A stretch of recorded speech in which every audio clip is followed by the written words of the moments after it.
Chapter 7. Solomon builds his palace.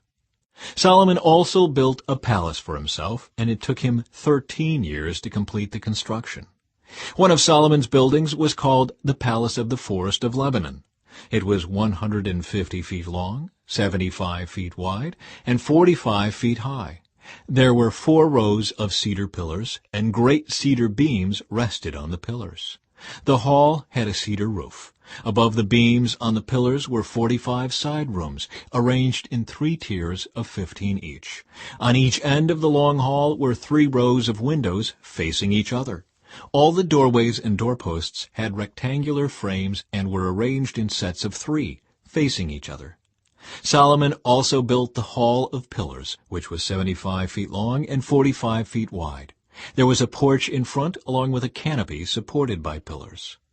Solomon also built the throne room, known as the Hall of Justice, where he sat to hear legal matters. It was paneled with cedar from floor to ceiling. Solomon's living quarters surrounded a courtyard behind this hall, and they were constructed the same way.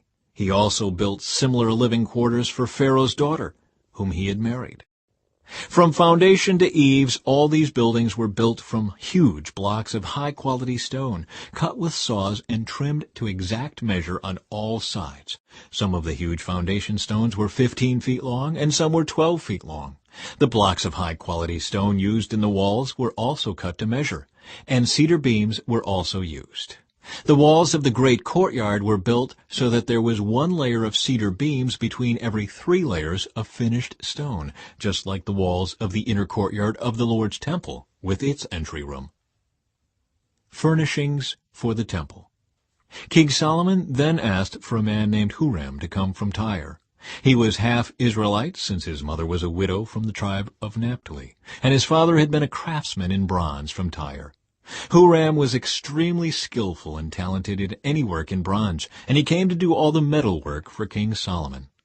Huram cast 2 bronze pillars, each 27 feet tall and 18 feet in circumference. For the tops of the pillars he cast bronze capitals, each 7.5 feet tall. Each capital was decorated with 7 sets of latticework and interwoven chains.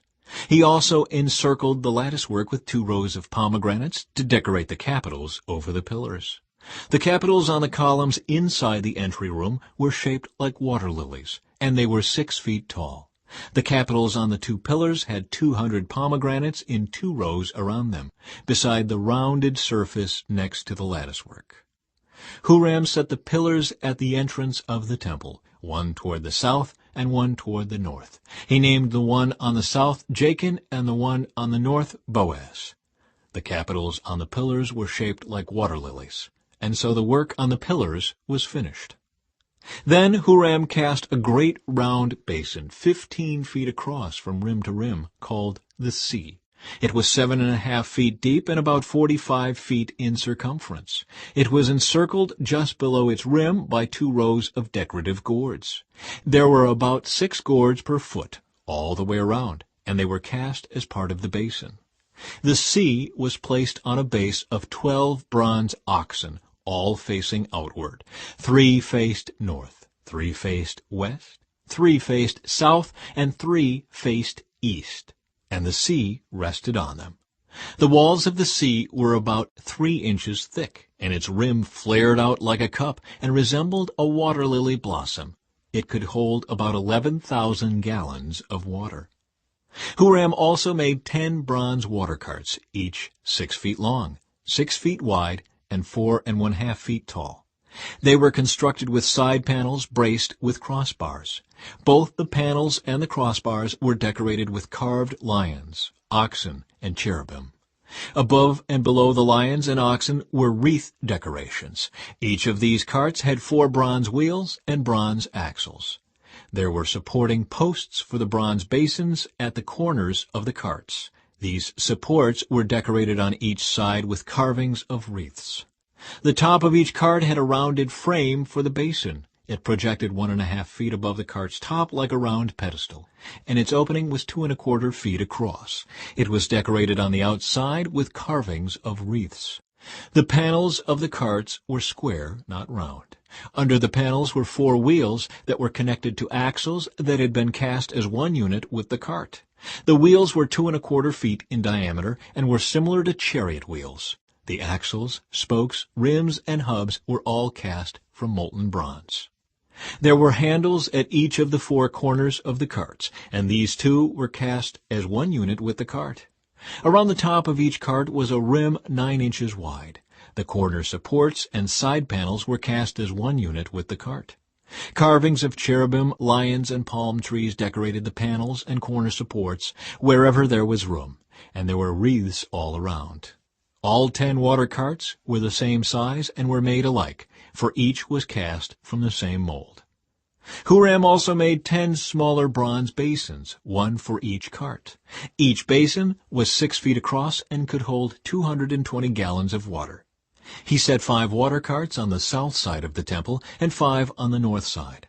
The great bronze basin called the Sea was placed near the southeast corner of the temple. He also made the necessary wash basins, shovels, and bowls.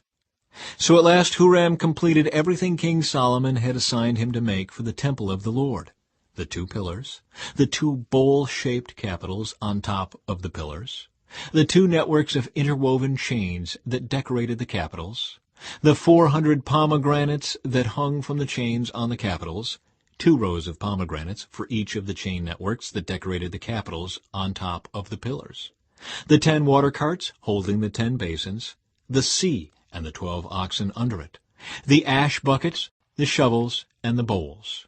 Huram made all these things of burnished bronze for the temple of the Lord, just as King Solomon had directed. The king had them cast in clay molds in the Jordan Valley between Succoth and Zarethan.